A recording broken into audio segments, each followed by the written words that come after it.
پہاڑی زبان میں اپڈیٹ سنیے۔ بھارت دے زیر تسلط جموں کشمیر بچ بھارتی درندہ صفت فوج دی طرفوں بے گناہ کشمیریاں دی قتل و غارت گری کا سلسلہ بدستور جاری ہے۔ گراں ویراں اور بازار سنسان، ہر بکھی لو دی چھنڈکاں اور ماتم ہے۔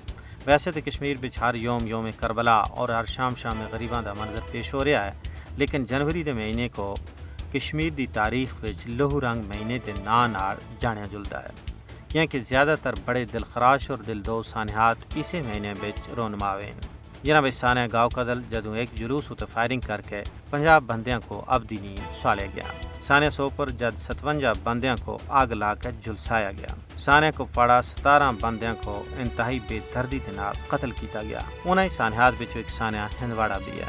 آج ہی دے تیڑے سن 1990 وچ گاؤں ماتا دے پجاریاں سن رام حال، راجواڑ اور ماور دے علاقے تھیں انہاں والے ایک بہت بڑے احتجاجی جلوس ہوتا ہے ہندواڑا بچ فائرنگ کر کے 21 آزادی پسنداں دی جان قید کے دیا سی۔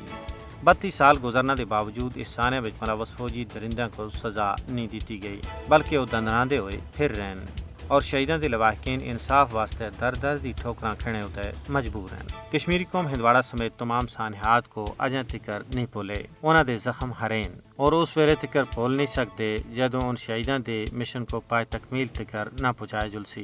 بھارتی فسطائی حکومت مستقبل وچ کشمیر وچ مزید قتل عام دا مضمون ارادہ رکھتی ہے۔